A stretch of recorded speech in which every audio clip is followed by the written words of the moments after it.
Revelation 20 verse 11. And I saw a great white throne,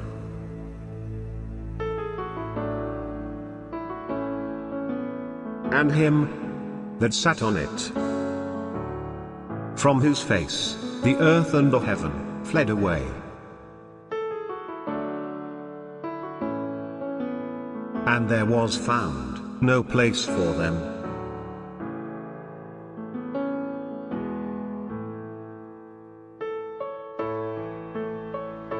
Revelation 20 verse 12. And I saw the dead, small and great, stand before God.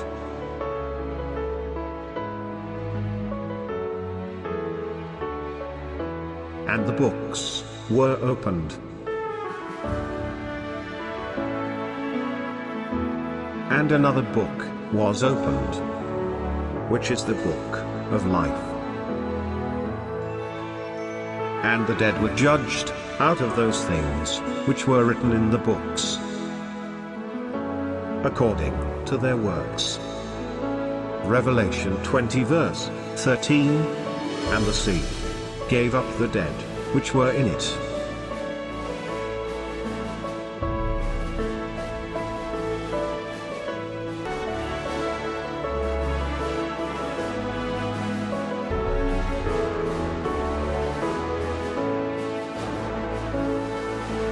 and they were judged, every man according to their works.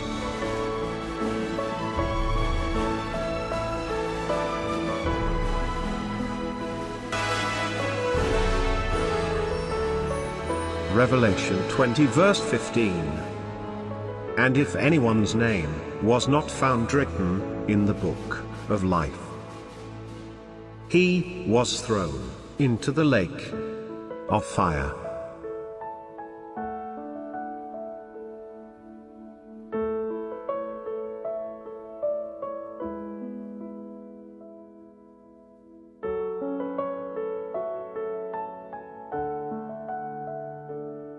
Revelation 21:8. But the fearful, and the unbelieving, and the abominable and murderers, and whoremongers and sorcerers, and idolaters, and all liars, will have their part in the lake burning with fire and brimstone. How dreadful to see this animation of the lake of fire. I cry every time I watch that. But this is what the prophecy says. This is in the Word of God, and this will happen. So what you saw is a scene of the white throne judgment. And this scene takes place at the first resurrection. And in this video, we're talking about the second resurrection. If these concepts are difficult for you to understand, really watch this video called The White Throne, Yom Kippur. We go over the first resurrection. But we're doing a series of videos on the four angels' message. Okay, each of the four angels of Revelation 14 has a message. And we've covered angels 1 through 3, along with the angel of the covenant, found in Revelation chapter 10. These are deep concepts, I understand, guys, but this is what I must obey, and I must release this information. The second angel said, Babylon is fallen. Babylon is fallen. Okay, and we had the 144,000. We saw the precedence of the Gentiles with the Gentile handmaidens being moved up in the order of the 12 tribes in Revelation 7, excuse me. We had the angel with the message of the mark of the beast. I believe that's the third angel, and the charagma. We also talked about the seal of God, and those are in the book as it relates to the first resurrection. That's the video we did prior to this on the seal of God. Now, in this video, we're talking about the fourth angel. And the fourth angel has a message regarding the second resurrection. Now, in order to conceptualize what we're talking about here, is we're going into this period of time called the millennium. It's 1,000 years. Now, what happens is, before we enter that period, 1,000 years of rest, we have Armageddon. We have the apocalypse. You have the devil being bound in the bottomless pit. You have the Son of Man coming in the clouds. That's the first resurrection. And then the white throne judgment happens at that time of the first resurrection. So what has taken place is that the judgment of all the souls of all the people that have lived in the prior 6,000 years are judged at this time. Then there's entrance into the millennial period. Okay?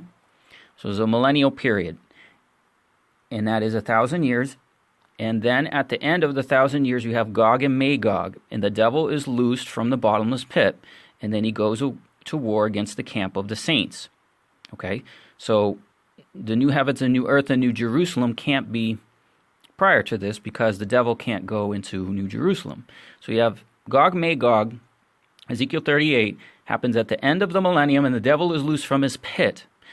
Now, what you have is you actually have people that live in the millennium, live in this time period, that will not be believers. Okay, there'll be the nations and different things. And so another period and another judgment must take place. That's why you have the devil being loose to deceive the nations, to go to war, and God judges them. When they're judged, then we enter the new heavens, new earth, new Jerusalem. And what happens is there's another resurrection. There's a second resurrection. So then the period in here of the people that, died, because there will be people that die. There'll be people that die in 1,000 years, and when they die, they must face the judgment. Okay, in all things you must face the judgment and appear before the white throne again. Okay, so the white throne happens when the souls are brought and the books are open and the judgment is set. Now, I apologize for this. For those of you that this goes over your head, I'm going to do it as simply as possible. And I realize that the simple concept of the second resurrection or another resurrection is foreign. But it's quite clear that the verbiage in the book of Revelation talks about the first resurrection. So do the scriptures specifically say second resurrection? No. But the first resurrection implies that there's another after it. Okay? Now, when we get to our fourth angel's message, we find it in Revelation 14, verse 13. And I heard a voice from heaven saying unto me, Write, blessed are the dead which die in the Lord from now on. Yes, says the Spirit, so that they may rest from their labors of them, for the works of them follow them. So that is our fourth angel message. Now, it says a voice from heaven. So prior to this, we had three angels. We're just concluding that the voice from heaven is another angel. It's a fourth angel message. So what is he saying? He's saying, write. Okay, blessed are the dead. So what happens if there's a certain point in time, even during the apocalypse, where in Revelation 14, in verse 1, you have the 144,000. Then you have the great harvest take place later on. I believe that's verse 15, 16, somewhere around there. So what it's saying is that the people that die in the apocalypse after the first resurrection and after the great harvest, okay, even though they died, they won't participate in the millennium because they're going to have to wait until the end of the millennium that they may rest from their labors. So they're going to rest. Okay, that's rest is sleeping because they didn't have opportunity to participate in the resurrection. So they're waiting for the second resurrection. All right, now let's take a look at this. And remember, all the souls were judged at the first resurrection, the just and the unjust. I know there's a false teaching out there that says there's one resurrection for the just and one for the unjust, but that's not true. The first resurrection is the just and the unjust, okay? Then, because it's a judgment, whether you're good or bad, it doesn't matter, you face the judgment. And then, but these things happen in periods of time. So when we get to Revelation 20, verse 4, it says, I saw the souls of them that were beheaded. Now, what this might mean is John is seeing the people in the millennium. But he says, I saw souls. That might imply that he's seeing souls, spirits. He's seeing like a spirit, not a body.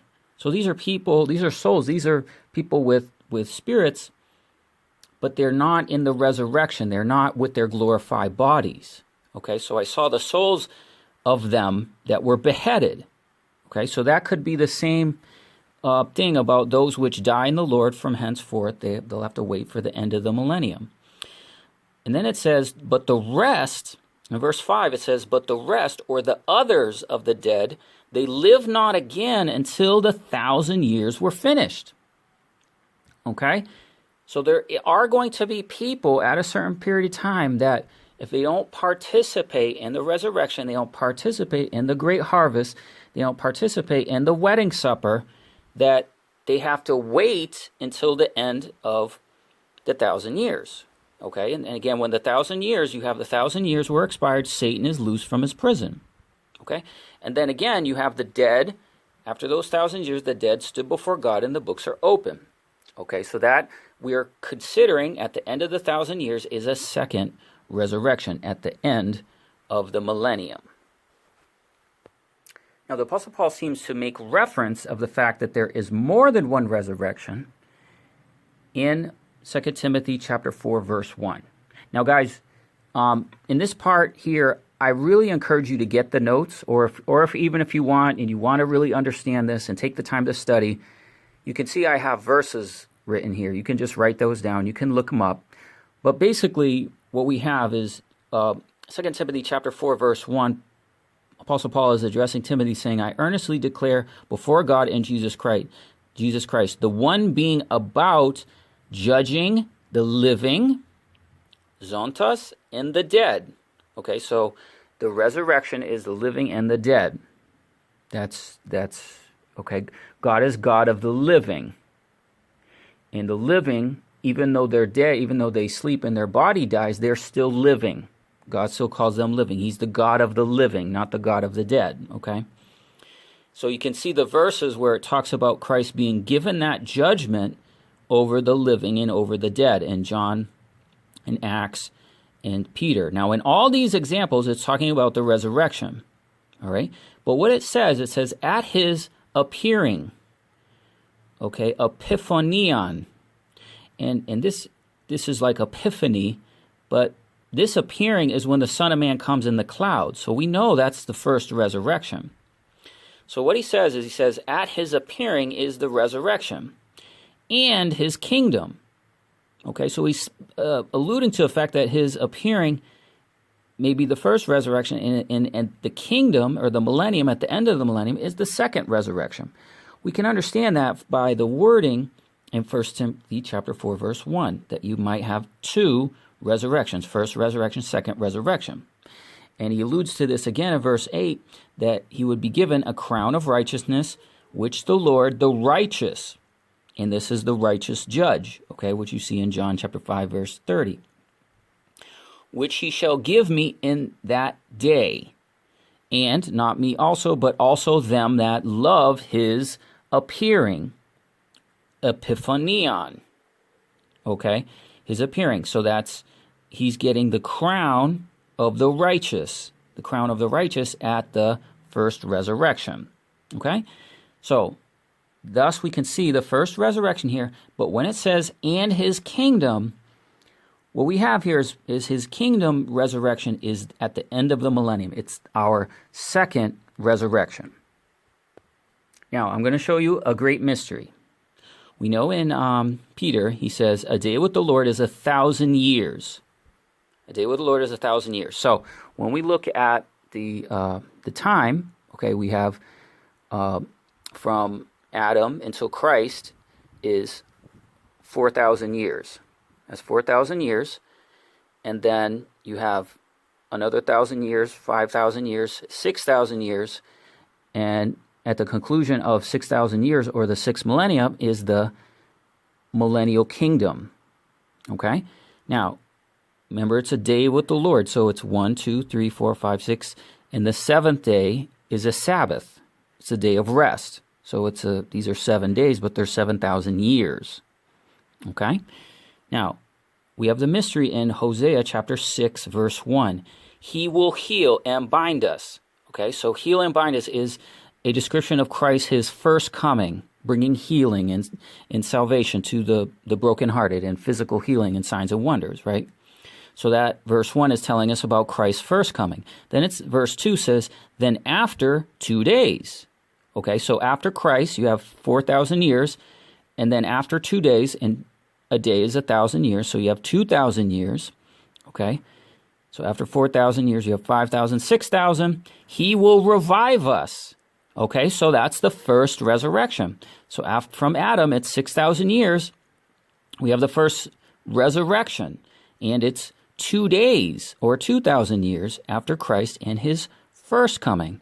So it describes Christ in his first coming in verse 1. Verse 2 says 2 days or 2,000 years, he will revive us. First resurrection. Okay, so we have the first resurrection 2,000 years after Christ's first coming. Okay, then is it verse 2 or verse 3? In that day and in the third day. Okay, so you had 2 days, you had 2,000 years, and then it says in the third day. That's another 1,000 years, but it's 3,000 years from Christ, his first coming. You see that? So you have the third day or 3,000 years from Christ, his first coming, and he will raise us up. So you have a second resurrection. Okay, you have a resurrection after 2 days or after 2,000 years, and then you have a third resurrection after 3,000 years. He will raise us up. So that's 3,000 years after 4,000 years. 1, 2, 3. Okay, so at the end of the millennium is the second resurrection. Then after that second resurrection, you have New Jerusalem. That's the 8th day, 8,000 years. And that no longer is measured by time. It goes on forever. It's eternal. Okay? So we have this amazing mystery of the 2 days, the 2,000 years, and the third day, 3,000 years from Christ's coming. Afterwards, there are 2 resurrections. Hopefully you see that. Now, the angel that we're talking about, the fourth angel of Revelation, we see him in Revelation 21. He could be this angel. It said an angel came down from heaven having the key of the abyssos. So when we heard the angel before, he said he had a message to those that died after missing the wedding supper, basically, okay? And then that's after Revelation 14. But before Revelation 14, Revelation 6:11, it might be the angel as well relating to the 5th seal, because it was said to them, and there was a voice that spoke to those that were the souls under the altar, that they should rest for a little season, and they were given white robes. So it's quite possible that this is the same angel in Revelation 14:13, same angel in Revelation 21, and same angel in voice from heaven in Revelation 6:11. Okay, so when we combine these verses, we get an idea and a picture of what the message of is this angel. And it seems that this angel has a message regarding this second resurrection. That's what we're getting at, all right? Now, it's clear that there's more than one resurrection, guys, okay? In Hebrews chapter 11, verse 35, it talks about the people tortured and suffering and whom the world is not worthy. And the others were tortured, and it says they were not accepting deliverance. Wow, what an example that is.